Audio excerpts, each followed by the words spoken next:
করবেন। আন সাদাকা আবদি আমার বান্দা সত্য কথা বলছে।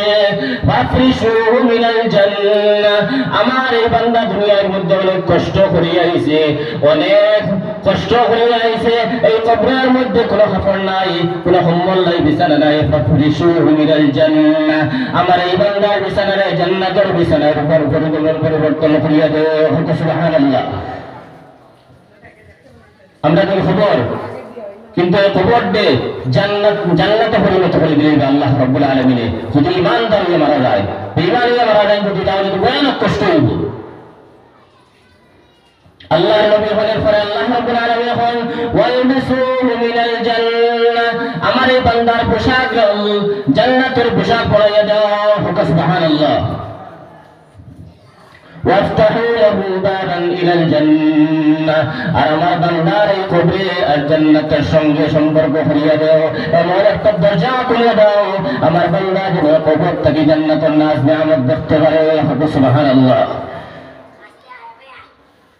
বান্দা যখন এই কবর থেকে জান্নাতের এই দৃশ্যগুলো দেখতে পাইব, নাজ নিয়ামতগুলো দেখতে পাইব, এই বান্দা খুশিতে আনন্দে উপভোগ করার চেষ্টা করবো। সুবহানাল্লাহ, সুবহানাল্লাহ। কিন্তু আল্লাহ এখনো সময় হয় নাই, সময় হয় নাই। এটা কিয়ামতের সময়, কিয়ামতের বিচারের পরে যখন হাসর নাসর হইব, তারপরে এই নাজ নিয়ামতগুলো দেব। এখন না, নাম কানাওয়াতিল আরুস, তুমি ঘুমিয়ে যাও। যেরকম স্বামী স্ত্রী একদম নতুন তার স্ত্রী নিয়ে আরামে ঘুমায়, ওরকম তুমি ঘুমাইয়ে যাও। ইলা ইয়াউমিল কিয়ামাহ, কিয়ামত পর্যন্ত ঘুমিয়ে যাও, বান্দা ঘুমিয়ে যাবে। আর যদি এই বান্দা মুমিন না হইয়া ফাজির হয়, গুনাহগার হয়, তাহলে হইব হাইয়াতা লা আদরি, হাইয়াতা লা আদরি, আমার আল্লাহকে আমি চিনি না, আমার নবীকে আমি চিনি না, আমার দিন কি ছিল আমি চিনি না, আমি জানি না। কিন্তু ভাই একটাবার চিন্তা করুন, আপনি এই এলাকার আসুন, এই মুসলমান এলাকার মধ্যে আসুন, এই মসজিদের মধ্যে আইত্রা ওয়াজ নসিহত আলিম হলে আপনার বুঝাইত্রা দিনের প্রতি আও, দিনের প্রতি আও, ইসলামের প্রতি আও, আল্লাহর প্রতি আও, মসজিদে আও, নামাজ পড়ো, খানকার মধ্যে আও, জিকিরের মধ্যে আও। বারবার ডাকিতে না কিন্তু ডাকিতে আমরা কিন্তু খান দিয়েন না, আমরা একদিকে ওয়াজ শুনিয়া আর একদিকে ছাড়ি দিয়া।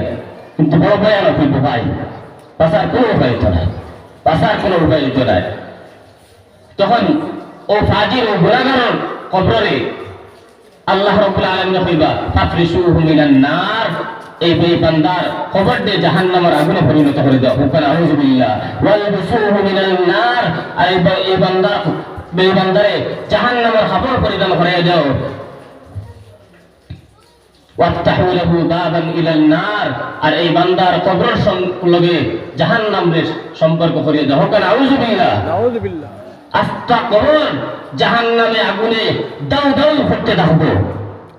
ফাজির হয়ে যদি মারা যায়, গুনাহগার হয়ে যদি মারা যায়, লাহুম মিন জাহান্নামা মিহাদুন ওয়া মিন ফাওকিহিম গাওয়াশ, নিচের থেকে আগুন আইব, টাইনের থেকে আগুন আইব, উপর থেকে আগুন আইব, ফেরেশতা একজন পাঠানো হইব, এমন জোরে আঘাত করা হইব, ইয়াসিহু সাইহাতা ইল্লা সাকালাইন, জিন্নাত এবং ইনসান ব্যতীত জানদার যা কিছু আছে সবাই শুনতে পাইব কবরের আযাব।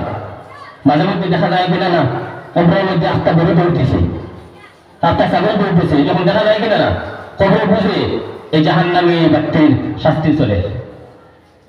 ছাগল বুঝতে পারে, এই গরুও বুঝতে পারে এই জাহান্নামী ব্যক্তির আযাব চলে। ইস্তাইযু মিন আযাবিল কবর, কবরের আযাব থেকে বাঁচার চেষ্টা করুন।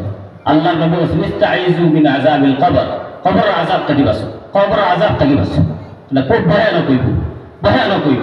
কবরেও শান্তি দিত না, দুই দিক থেকে এমন চাপ মারবো আপনার ওদিকে পাঁচর ওদিকে গিয়া মিশে যাইব।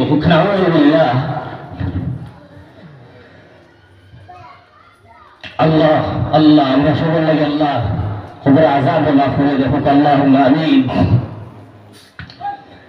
দুনিয়ার সব মানুষ যখন মৃত্যুবরণ করে যাইব, মৃত্যুবরণ করার পরে সর্বশেষ যে ব্যক্তি মারা যাইব, এই আলমে বরজখের মধ্যে 40 বছর থাকা লাগবে। একদম সর্বশেষ যাই মারা যাইবা, তাই না? অন্তত পক্ষে 40 বছর, 40,000 বছর এ কবরের মধ্যে থাকা লাগবে। আলমে বরজক পাওয়া যায়। আলমে বরজক হইলে গিয়ে আপনার দুনিয়ায় জীবন যখন শেষ হয়ে যাইব, ইন্তেকাল করিয়া আপনি এই জগৎটা ট্রান্সফার করিয়া আপনি পরের জগতে যাওয়ার নাম তাহলে আলমে বরজক, পরের জগৎ পুরাটাই আলমে বরজক। আপনার নতুন বিদ্যা থাকতে পারেন।